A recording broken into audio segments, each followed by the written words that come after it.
Let us discuss the next question. This question is from the year 2024. Consider the following statements regarding the Nari Shakti Vandan Abhiyan. Statement 1. Provisions will come into effect from the 18th Lok Sabha. Statement 2. This will be in force for 15 years after becoming an act. Statement 3. There are provisions for the reservation of seats for the scheduled castes. Women within the quota reserved for the scheduled castes. Which of the given statements are correct? Now, the other name for the Women Reservation Bill is the Nari Shakti Vandan Abhiyan. Now, how could you solve this question in the exam? This was in news in 2023.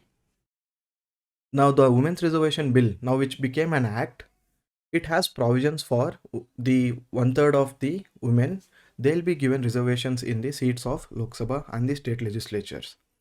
And the provisions of this act will come into force once the delimitation commission happens and not after the 18th Lok Sabha. Hence, this statement will be incorrect. And statement 2 and 3, which says that 15 years the reservation will be in force, and later on, if the parliament wants, the parliament can extend it. So this statement is correct. And there are provisions which says that this is with respect to the reservation which is already there for the scheduled castes and scheduled tribes. So that is also correct. Because statement 1 is wrong, if we eliminate statement 1, we'll get the answer as C. Now going for the in-depth explanation. The Women's Reservation Bill, when the question came, it was a bill. Now it has become an act. So the Women's Reservation Bill, also known as the Nari Shakti Vandan Abhiyan, it is currently the 106th Constitutional Amendment Act. So through this Amendment Act, what happened? 1/3 of all the seats in Lok Sabha or the state legislative assemblies, the legislative assemblies of National Capital of Delhi, all these places, 1/3 of the seats were reserved for women.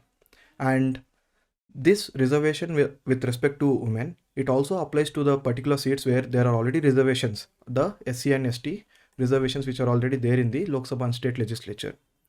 And the reservation will come into effect after the census which is conducted after the commencement of this act. So whenever the new census is conducted after the commencement of this act, after that, based on that particular census, a delimitation commission will be set up, and the delimitation commission will decide which of the seats have to be reserved for women.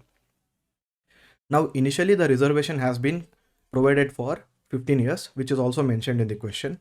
And once the parliament wants, after 15 years, the parliament can make a law again and extend it. So the parliament has powers for it. Also, the seats which are reserved for the women, they will be rotated after each delimitation commission exercise takes place. Also, on how the delimitation exercise commission takes place and how the seats will be reserved, how the seats will be rotated, all that will be decided by the act made by the parliament. Hence, nowhere in the question it is mentioned that it's after delimitation. It says that it comes into effect after the 18th Lok Sabha. Hence, this statement is incorrect. It will be there in force for 15 years. That is correct. And the women's reservation is also with respect to the scheduled caste and scheduled tribe reservations which are already there. So hence this statement is also correct. Because the statement 1 is wrong, our answer will be C, 2 and 3 only.